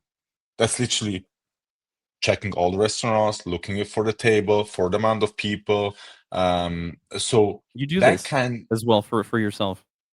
yeah, 100%. That's I mean, not amazing. always. Like if I know that the restaurant has easy space, then of course I book it quickly online. It's much it's much easier than now calling or writing an email to Amex. But holidays, for example, where I know, okay, there are certain restaurants where it's always super packed, always super crowded, and so on. It's difficult to get a table. Yeah, then I'll send literally a list of restaurants to the concierge service, and I ask them, can you please check with all of them when they have a place, and then they send me back. These are the options, and then you can just choose. Wow, So that that is, is and so many friends don't know about it. Like literally, so many friends. I asked them, "Are you using this? Are you using this?" Oh no, I didn't know that this exists. I mean, most of the people when they get the package with the card with the leaflet that were all. I mean, this is also of course super old school. They could do it a bit more. Yeah, That's another topic that they don't I really was show literally you, or gonna. it's difficult to get to all the benefits. But if you start spending a bit of time with it, it's Mhm. really, really crazy how much you can get out of it. when I see the entire list of things, it honestly makes me like want to do the same thing that you said your friends do, which is honestly like buy the card and not even like necessarily use it, you know, but just take the benefits, use it as like an access pass or something But the like thing that. is, they don't use it for the benefits. They just use it to be They do cool, the opposite. to show a metal card, to show a metal card, to show off. Status symbol. Do you have this Yeah, that's card? why. Like, No, I won't talk to you. Okay. but But honestly, you it know, is like, I mean, if you look at the MX Black, that's like the non plus ultra. Like there are people that specifically spend more money with their MX to get to the MX, because I think it's from 250K a year on that you have to spend. So you have to Mm. spend quite a bit of money, and not even then you're guaranteed to get it. Ah, it's like a So qualification process. yeah. Like it doesn't matter if you're just a Ah. billionaire or something like that that spends a lot of money with it. They literally make it a selection process is mysterious how you get in and all of that stuff. And those are those, let's say, more kind of personal status connected things that at the end of the day are the most sticky. because everything that makes you feel better as a person, brands will always have you in their. And I wanted to say something else, but they always will Mhm. have you in their hands. Fair, Yeah. fair, 100%. It's an interesting development, and honestly, yeah, like I said, I think I'm sort of this might be the sort of straw that broke the camel's back in my case when it comes to actually getting Amex Platinum. It just looks too crazy to ignore. And But we're not anyway, getting sponsored by American Express, by the way. we're Just not. that We're not. that the Exactly. audience knows we're not getting Not yet. sponsored. You won't find an affiliate link afterwards. Not Or yet. We'll we see. just like. Anyway, definitely interesting, and we're gonna move directly on to the next one because we are 1 hour 15 in already. That is crazy. We can go in and we can go through this one pretty quickly, honestly, because it's like on a bit of a more niche area, which is gaming. There have been a couple of, I mean, we always talk about the gaming sector when it comes to rewards and stuff like that because it's one of the easiest places to do it in, right? I mean, you reward people for playing the game more in general. Like that's just how it works. And then if you want to put on a subscription system, you know, you reward them also for subscribing, for buying the game, for actually spending money and whatnot. It seems like a kind of a very simple thing to do. And a lot of these, you know, that tends to be the entire business model of a lot of these phone games, a lot of these online multiplayer games and stuff like that. It can also fail. We recently there was a news about a PlayStation rewards program called Franchise Rewards that rewards players of certain franchises of games. So, for whatever random example, you know, if you play enough Call of Duty, you actually then get access to this Call of Duty merch. The crux of this issue and the reason why it flopped as apparently cataclysmically as it did, to the point where I think to this day there have been, I think, 0 redemptions, is because you then have to pay for said merch. So that sort of ended up shocking a lot of people. There is one quote from a user that says, "This isn't an improvement. With PS Stars, which was their other loyalty program, I could earn $5 gift cards to spend towards things I wanted. Now I get the privilege of earning the ability to give them money for merch. Yay, I'm being rewarded." Just to, to sort of make the sort of expectations versus reality thing happen. Um, do you guys have any sort of takes on why you think that happened? Do you think there is a use case on this? Because we have seen, I'm sure, loyalty programs out there that actually give you access to buy something. I mean, we just named a couple of examples recently. Is it just the person that came from the wrong branch suddenly coming into gaming and trying to like apply that logic and not realizing how different the crowd is? I'm not sure who to jump to first with this, but I'm wondering if either of you guys have any theories on what might have happened here and why the failure was such a big one. You can go If first. yeah, I have a feeling that it might have to do something with what Gabriele mentioned before when we were talking about which part was it? Essentially, with the gamification. I mean, funny, yeah, gamification. Now we're talking about games, but it might be the topic of, in this very specific case, if I understood it correctly, the way the PS franchise rewards worked is you play the games, Mhm. and that is supposed to be rewarding you for these badges, which sound just like achievements that already exist within the Right. games, which Mhm. earn you the right, as this commenter eloquently said, the right to then spend money for merch. Correct. And Mhm. when you hear that, and when you look at the mechanics of that kind of reward system, it tries to incentivize people to play the game that they might already be playing anyways because they're enjoying the game, and just tapping into an achievement system which probably already exists, Mhm. that if people are interested in, is mostly to have bragging rights and say, hey, look, I already, in your case of Call of Duty, hey, look, I already hit, I don't know, 1,000 top ranks in 1,000 games, for example. That's why you get those achievements, so you can brag about them. And that achievement now gives you the right to maybe buy a special merch which no one else can buy because they didn't achieve that perk. But you're not really being rewarded for anything more than you were already being rewarded. You just get the ability to spend money on something that no one else can get, which in this case, the bragging rights itself is already worth unlocking the achievement and playing the game you love playing, right? And to me, it sounds a lot like they were bringing in a reward system for an activity that wouldn't generate any revenue for them. So if just simply the act of gaming by these gamers doesn't generate extra revenue, how are they supposed to reward someone with points or new vouchers or whatever else it is? There's no turnover to claim or to give back a certain percentage to the gamer. So what they just said, F it, we'll go full 180. We'll just make them spend more money on merch. Right. And I think that the gamers kind of saw through that and said, what the F is going on? Why are you why like what the yeah, why are you doing this? There's absolutely no point. We're already gaming, we're already Yeah. achieving these things, we already brag about them. Why do I need the merch? And if even if the merch is cool, just give it to me. But that would generate costs for whether it's PlayStation in that case or Sony, or whether it's the the IP. Sorry, what was the word? Gaming Um, developer.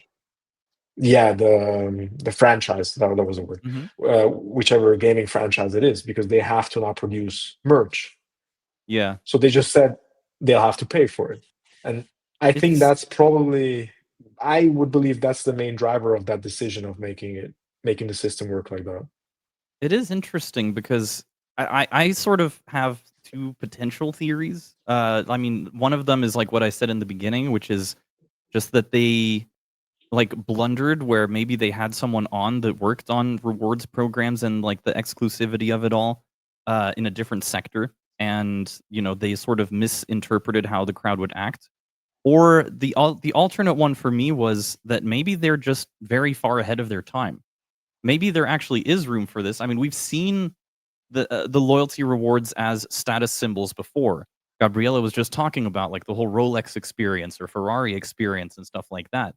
And in this case, imagine like the Call of Duty community, for example, is huge. If you had someone walk around and everybody knew about this like badge or whatever, or like a certain T-shirt or piece of merch that only those people would get, and you walked around with that, maybe rather at a gaming event than anything else, but people would be like, "Damn, okay, he actually was able to unlock that. That's crazy." Um, but again, putting that still behind a paywall is definitely interesting. Gabriela, do you have like an angle here or a sort of takeaway from what we've seen here?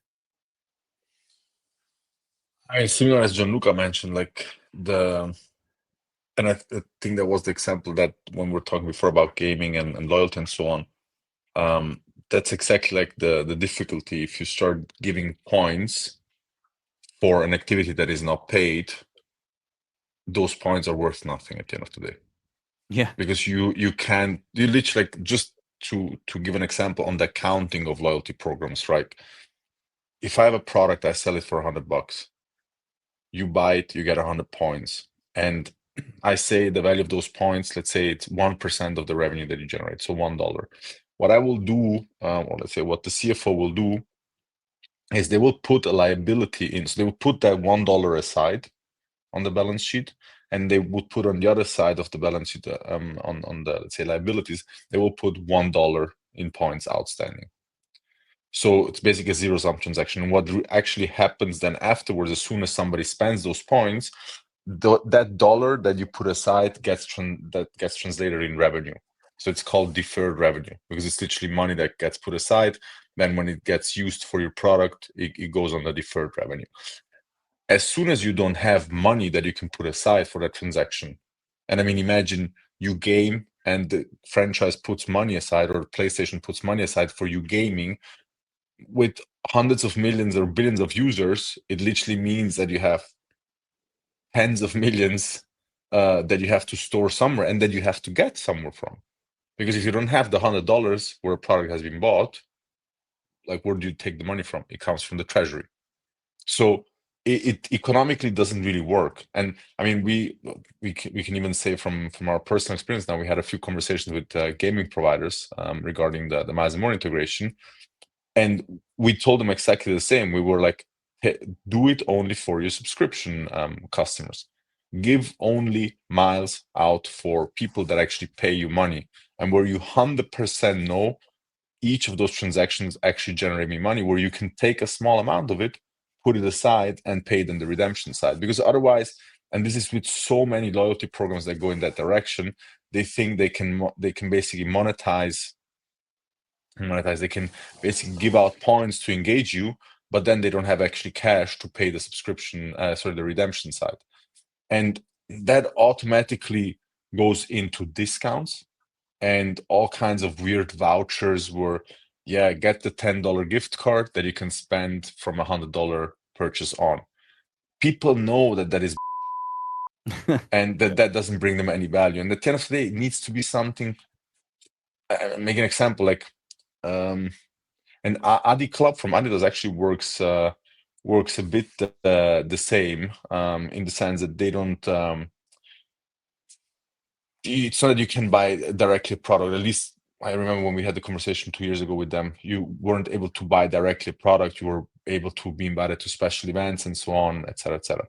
Now, if you can meet Messi, for example, that is an ambassador from Adidas, and you have to pay money for it, yeah, that is something that people actually will spend their points plus cash on. But for Yeah. a random T-shirt that most probably you can get everywhere else, you get a discount.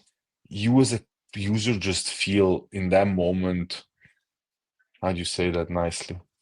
Betrayed. If you Yeah, want to betrayed is take the also, loyalty equivalent. yeah, betrayed. Correct, actually, completely. Yeah. You feel kind of betrayed. So, and it doesn't really motivate you to do more, because what you want to do is you want to kind of have that big dream that people can get with these points. So with airlines, everybody's talking about you have the first class long haul flight. So I don't know how many people I heard of, yeah, I want to fly to Tokyo first class from Switzerland. And of course, that gives you kind of a goal. You know, okay, I have to collect at least 200,000 miles. Now, how do I do that? Okay, I use the credit card. I fly with that airline, and I get miles. What kind of other ways I can actually earn those miles? So it gives you literally that incentive to start earning those points or those miles. With the game, it should be exactly the same. So if I'm actually an extra, like a very exclusive value that I can't buy with money, or let's say I only can buy there with money and I don't find it anywhere, that's something that works. But also there, you limit the amount of people that is interested in that on a very big scale, because most of the people, they just prefer that $5 gift card, where the next time they have to, I don't know, pay the PlayStation subscription, or they have to buy a new game, that they can just take it off and that's a nice discount, and that's fine for them. But that's why there is a bit of an issue with gamification and let's say rewarding non-monetary transactions. You have to either be very, very, as a company, you know exactly that if you push that specific engagement, it will actually also push revenue on the other side, or otherwise it's just you just lose a lot of money, or you give a 100%. very, very poor experience. Or Yeah. you make people buy T-shirts. Yeah. Yeah. That they don't want. And then they show you the T-shirt, and you're like, "Hey, I'll print mine for like 90 cents." And then Yeah, Exactly. yeah, 100%. fantastic. Well, thank you for that. I mean, wow. Just knowing how much we can talk about this stuff is actually very, for me, reassuring. Just knowing that, like, content-wise, it's all good. We could have probably spent the entire, like, 90 minutes to 2 hours talking about just the very first article. I think partly because it's very high level, because it's very macro related. I mean, there's always a lot of very interesting takes there. I think it'll be really interesting to see where our conversations go when it starts to get into, like, some slightly more niche areas. But in general, those have been some of the bigger highlights from the last 2 weeks in the loyalty sector. Everybody listening, and watching, be sure to always let us know. There's always comment sections wherever we post. If there have been any interesting developments that you have noticed, or any interesting loyalty program advantages or hacks or highlights that you would like to post, we're always very, very interested to hear all about those, so that we can maybe even cover them in a future episode. So make sure to do that as well. Gentlemen, we have a little under half an hour left to go into our deep dive. So we're going to go through some of these statistics. I'm going to cover them and talk about them. And we can maybe do it this way, because I've got like 8 different graphics to show. If you guys have something that you'd like to add or commentate on or something, then we can pause it there. Otherwise, we can just skip to the next one. Does that sound okay? That's good. Fantastic. All right. So for the first one, first of all, this is an EY survey where they surveyed around 1,600 consumers and 350 loyalty leaders. Of course, you can change that definition to however you want, but they basically asked them a lot of these different questions. So we can say the sample size is definitely valid.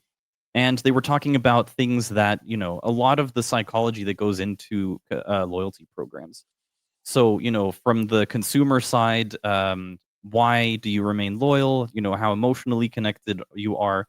And then from a corporate side, why you do it, with which angle you get into the loyalty program, and how many sales do you actually get from customers in the loyalty program. So that just goes to show, it's a good amount of people that are being asked.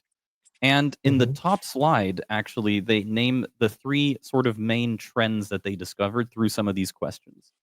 And it's interesting because the last hour and a half that we've been talking, we basically touched on pretty much all of these. So number 1 is exactly the one that Gabriele talked about. Consumer engagement is solid, but mostly transactional. So people still look at these loyalty programs from a very sort of pragmatic view, where they will generally go to the product that rewards them the most. Plain and simple, right? Doesn't seem as much to fit the definition of loyalty as you would think, but I mean, they do stick with the brand. So, go and approach that definition with whatever angle you like. Digital and mobile dominate. That, I mean, continues to be a thing. Of course, everybody would rather download an app that's there on their phone all the time, rather than everything else. So we also talked about coalition apps and everything. That's also naturally a huge part of it. The digital first mindset is important, but of course, with older shoppers, it becomes a little bit different. It's a bit of a tougher nut to crack, just because I'm guessing in general that people are a bit more set in their ways. And then we get into the hyper personalization section, which is always really, really interesting, because that is using data to make the experience that much more personalized towards the user. Definitely touching in on, again, that point that we brought out about giving the consumer that VIP experience, that catered experience that makes it think, okay, it really cares about me and what I want as a person. And then it also goes in on how this is going to only be exacerbated by the ongoing trends and innovations in the AI sector. I think we talked about pretty much all 3 of these topics at length. I don't know if either of you guys have anything that you would like to add to these 3 main trends that have been noticed. Not directly, no. I think we pretty Fantastic. much went into them, yeah. Yeah, I think so too. I think it's fun that going digital and mobile is actually a trend and not a standard. It's crazy, isn't it? Yeah. True. I mean, Yeah. you would think that the apps would be the only thing, but I guess you still have, in Edeka, they still have a separate sticker system that they use, where you can actually grab stickers and stuff. And that's, I'm Fair. sure, mostly for the 60 plus people that go there all the time and just prefer that sort of old school thing.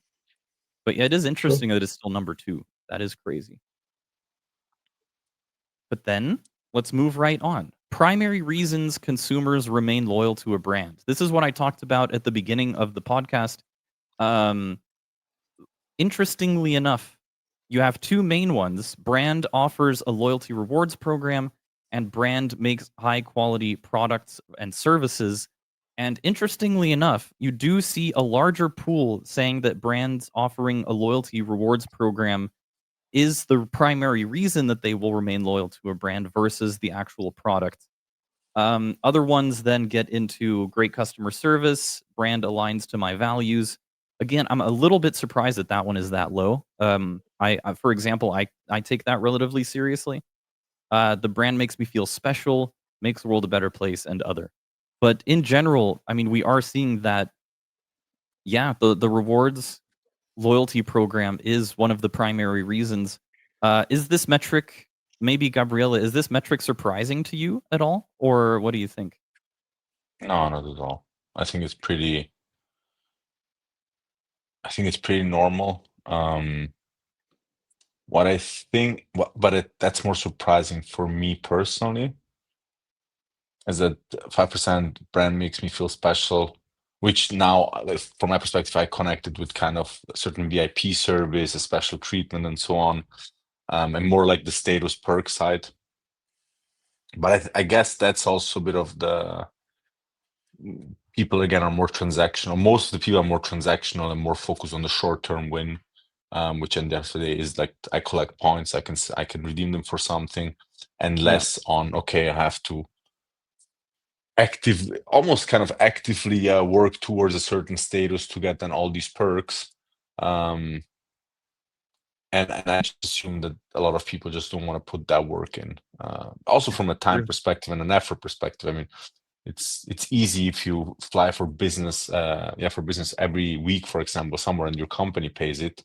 Yeah, it's super easy. You book the flight, you put your Miles & More ID or any other frequent flyer ID in there, and then you just start collecting points, which you don't even have to pay, and you anyways have to go to that business trip, so you don't really have a way around, and you get like an additional reward. People that, let's say, fly, for example, to holidays and so on, and don't really have business trips to do, for them it's a huge effort and a huge additional spend to actually get to certain status. So it kind of surprises me, but on the other side, I also understand plus minus why it's there.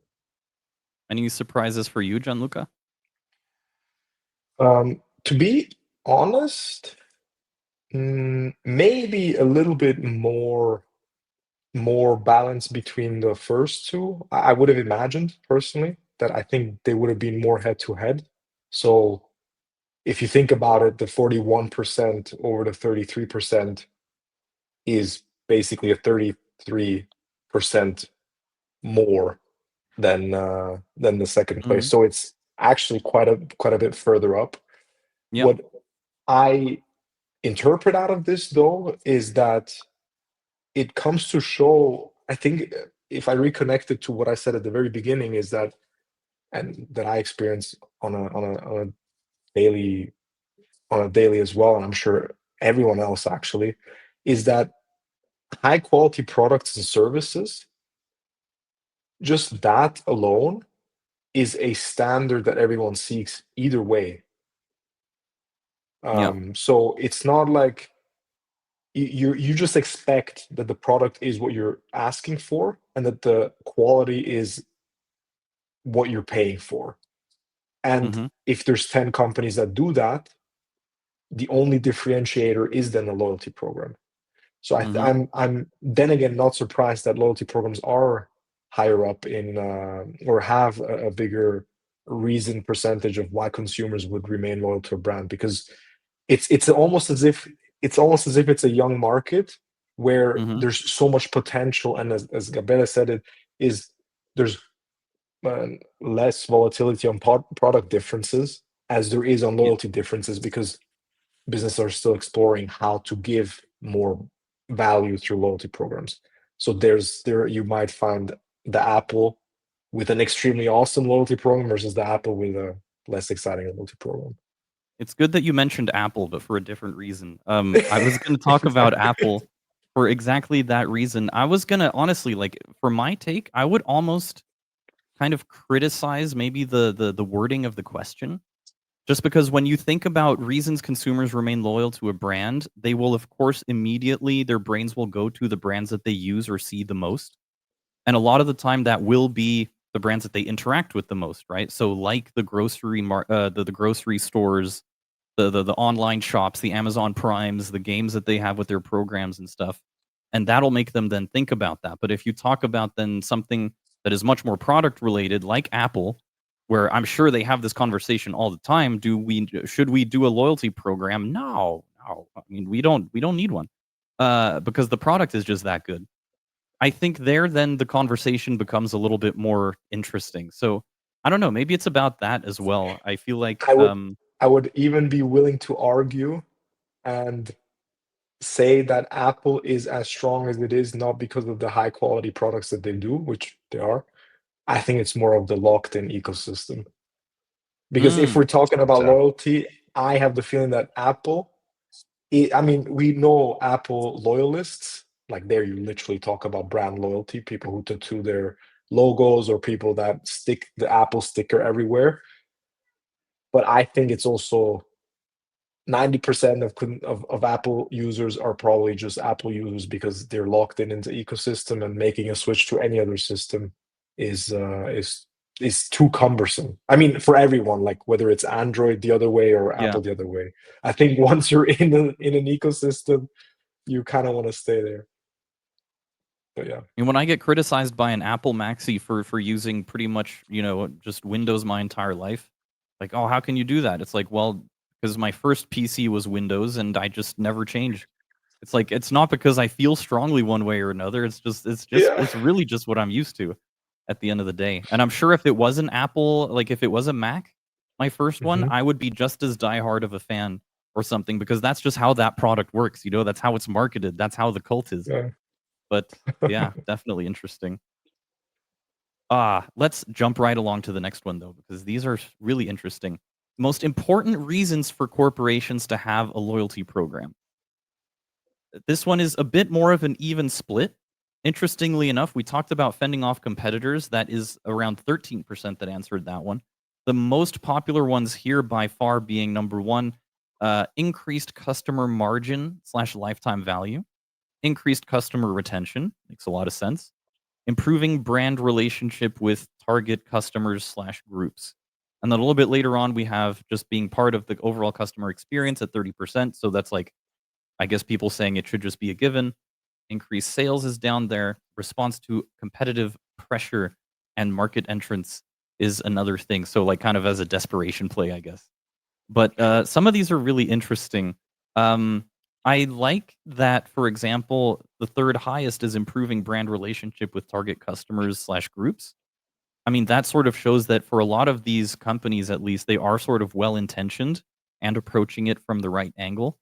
But I guess same question here from you guys. Are there any of these numbers, any of these percentages that surprise you at all, that stand out? Can I go? I have like straight away 2 points that I want to cover. Go for it.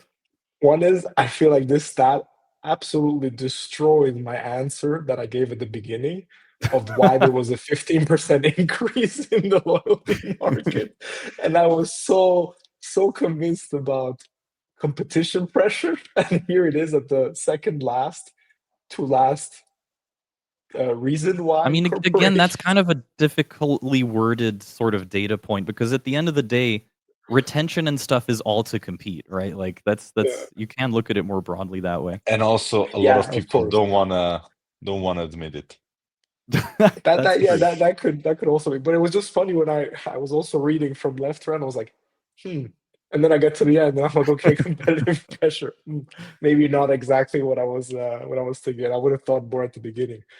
But the other point that I find rather interesting, and okay, also makes sense, is that increased customer margin, lifetime value, and increased customer retention. I feel like they go hand in hand. Um, Hmm. because in the end, of course, if you retain your customers, you will have inevitably an increase in lifetime value, because what's one and the same thing pretty much. Yep. um but I'm there, I'm not surprised that, of course, that is at the top, which I guess here revenue is not explicitly stated. I guess increased sales, but increased sales could be also first time sales. Hmm. But yeah, I would say that those two make the most sense, that they're so close, being so similar.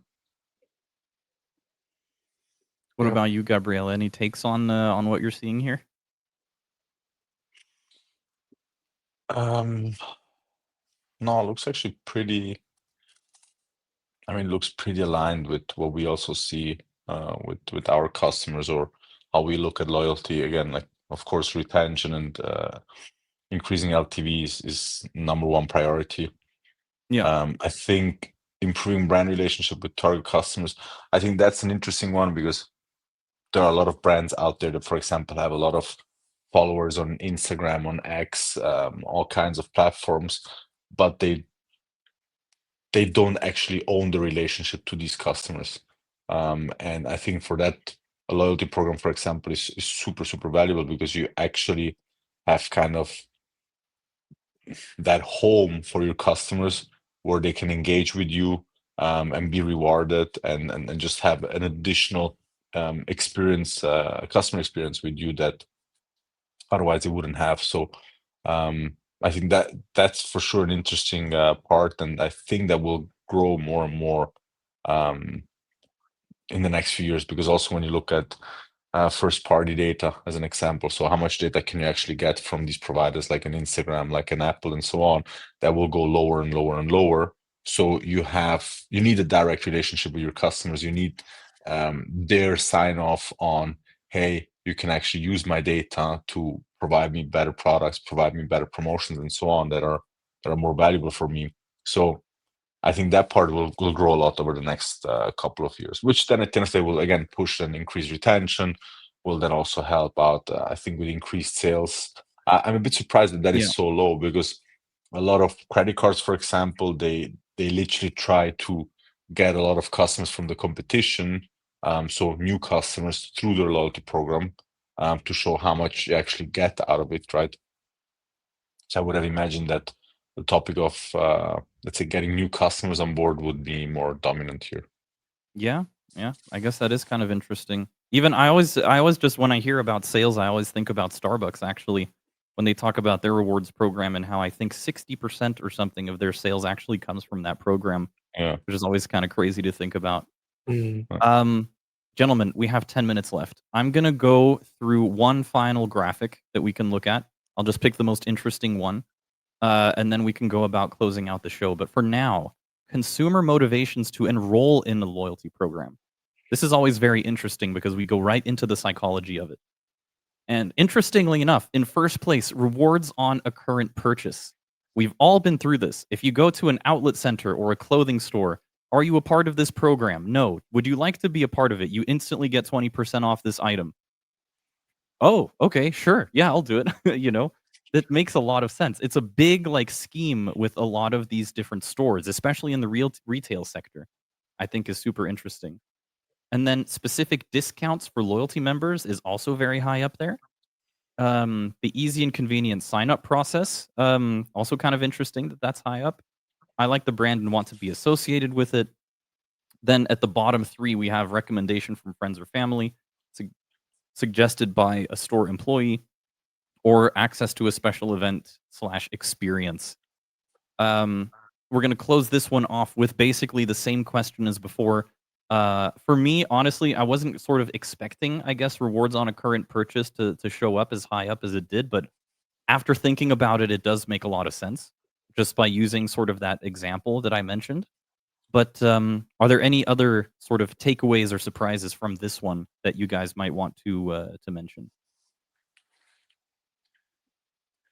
Easy and convenient sign-up process. I'm always amazed when Yeah. in 2025 we have on one side we talk about AGI, on the other side we talk about how the sign-up process was easy. So it's always interesting to see these kind of things, but I guess it's also a mix of having different age groups that let's say participate Mhm. in these surveys, and some Mhm. of them have a bit more issues than others. But again, interesting that is a motivation on why you actually sign up. Yeah. I think that's kind of funny. Could also be that this is the sort of like the as an answer, as a selection, the counter argument to it being a demotivation or a turn off to sign up. if the flow is too complicated at any given moment. I think it might That be I the agree. Yeah, that yeah. I agree. Yeah, But 100%. I was also that's also the first thing I saw. I was like, why is that a topic? Yeah. Yeah, and I Yeah. think the rest is pretty straightforward. I mean, that Mhm. people want to have rewards on current purchases, no brainer. Like they don't want to do more effort but get rewarded for it. Specific loyalty discounts. I mean, I think discounts is also no brainer. People like it. What I think it's crazy is just by store employee 11%. I mean, if you think about it, that's like the way how loyalty programs actually, at least when you have a physical point of sales, are actually being actually bringing users on board. Because when you make a purchase, like you also said, hey, if you register now, you get 20% off and so on. I mean, that person at the point of sales is literally driving in that moment user signups, and it's crazy that it's so low, because in theory it should be much higher. Like point of sales people are at the front, so they're actually the ones that bring you as a loyalty program owner a huge amount of value. Like if they don't do it, then you're done. I mean, that payback won because of that, because everyone was crazy trained and is crazy trained. You see everywhere stickers, you see Yep. everywhere their branding, so you basically can't even go around it, right? And I think being able there to incentivize actually store employees more when they sign up someone, that should be the direction where brands actually go, because they're like key to the success of a loyalty program. The FOMO Mhm. factor is always very strong, especially in the example you just mentioned, like the payback thing. They also ask if you have a payback card at checkout at all of their businesses. So whether you go to a supermarket or a gas station or a pharmacy, they always ask at checkout, "Hey, do you have payback?" And you always feel that Hmm. tinge of, you know, no, and you always feel a little bit guilty, when you don't actually have it, and you're like, "Okay, I could be getting free stuff, but I'm not." I mean, Mhm. it's that sort of level, but super, super duper interesting either way. Which Guys, that's one thing. It- And sorry, just to finalize the thought, the other yeah. thing is actually that there are employees not doing it. That's the worst part. They get yeah. trained, but they're not. And I experienced them myself when I even tell them, by the way, I have the card. You want to scan it? Ah, yeah, true. I was actually going to mention for any loyalty program managers listening in that have made it to this point, um, that's very important.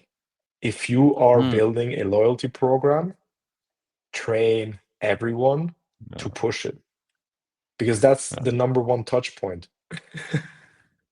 As a 100%. customer, if you're in a store, if no one tells you, how would you ever get to it? It's not like you're gonna go browse for the loyalty program online or you randomly stumble upon it.